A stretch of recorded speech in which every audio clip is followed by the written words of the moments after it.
নমস্কার, গোপা গঙ্গোপাধ্যায়। রোজকার মতো আমি আপনাদের সঙ্গে একটু সান্ধ্য আড্ডায় বসছি। ঘটনাটা হলো যে আজকে একটা ইউটিউব চ্যানেলে দেখলাম আমাদের নতুন মুখ্যমন্ত্রী একটা স্কুলে গেছেন। সেখানে তাকে সম্বর্ধনা জানানোর জন্য বিশুদ্ধ বৈদিক সংস্কৃত উচ্চারণে একটি বাচ্চা মেয়ে সরস্বতীর বন্দনা গাইল।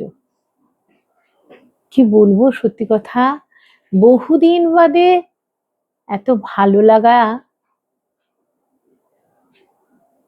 মানে কারোর সঙ্গে শেয়ার করা না করলেই নয়। তাই ভীষণ ভালো গাইলো মেয়েটি। কি সুর, কি উচ্চারণ ভঙ্গি! এই যে এইটার জন্য কিন্তু শুধুমাত্র আমাদের মুখ্যমন্ত্রীর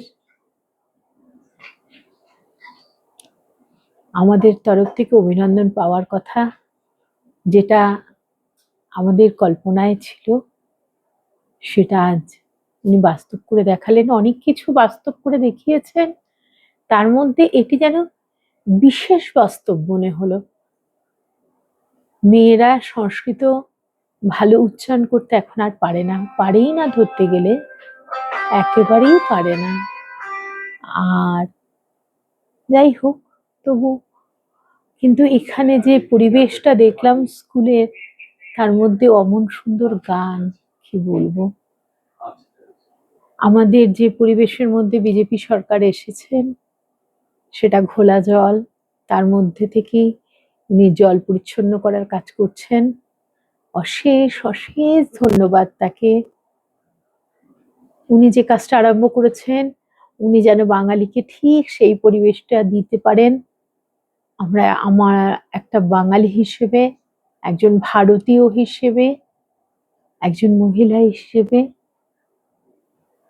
আমি দুটি সন্তানের মা। আমার মেয়েটি খুব ভালো গান গায়। এই মায়ের নিরিখে তাকে অজস্র ধন্যবাদ দিচ্ছি, আর প্রাণ ভরা আশীর্বাদ রইল সেই মেয়েটির জন্য, যে এত সুন্দর সরস্বতী বন্দনা করলো, যার সংস্কৃত উচ্চারণ এবং বৈদিক সঙ্গীতের সুর অন্তত আমার বুকে লেগে রইল। নমস্কার, আজ এইটুকুই আমার সান্ধ্য বৈঠকিতে গোপা গঙ্গোপাধ্যায়।